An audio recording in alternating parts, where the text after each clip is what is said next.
এইটো পালনাম ভাগ আমাৰ প্ৰত্যেক বছৰে এতে পালন কৰা হয়।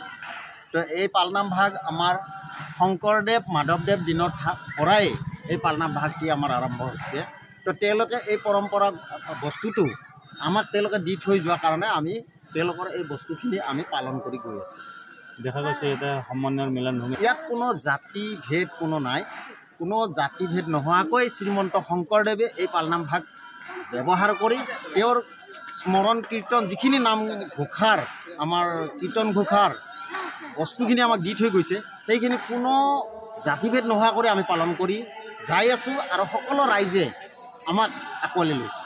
আমাৰ মাজবাটবাসী ৰাইজক আমি এইখিনিয়ে ক'ব বিচাৰিছোঁ, সকলোৱে মিলিজুলি আমি গোটেই আঞ্চলিক যিখিনি আমাৰ মাজবাটৰ আঞ্চলিক ৰাইজ আছে সেইখিনি ৰাইজ আহক, আমাৰ লগত নাম কীৰ্তন কৰক, ভগৱানৰ ওচৰত স্মৰণ কৰক, তেওঁৰ শক্তি লওক, এইখিনিয়ে মই ক'ব। হৰিচিঙা, টংলা, বৰঙাজুলি,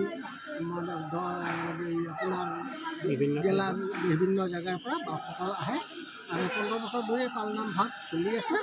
গতিকে এইখিনিয়ে দেখা পাইছোঁ। ইয়াত কালি শনিবাৰ ইয়াত শৰণনিবিদ আছিল আমাৰ ওদালগুৰি সত্ৰৰ শংকৰদেৱ সত্ৰৰ বিমল বাপে আহি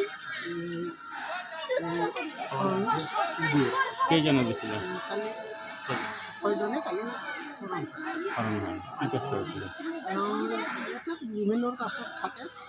ৰাভা আছিলে, বড়ো আছিলে, আদিবাসী আছিলে। তেওঁলোকে বছৰে হয় ইয়াত, বছৰে পালনামৰ আগদিনাখন শৰণৰ শিবিৰ পতা হয়। দেখা গৈছে ইয়াত বড়ো, আদিবাসী, ৰাভা সকলো জনগোষ্ঠীৰে মানুহ ইয়াত অংশগ্ৰহণ কৰে। কি উদ্দেশ্য?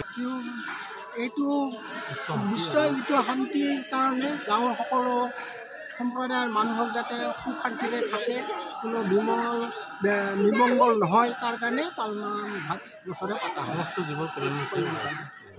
অসমবাসী ৰাইজক মই এই পালনামৰ সকলো ৰাইজক যাতে সুখ শান্তিৰে থাকে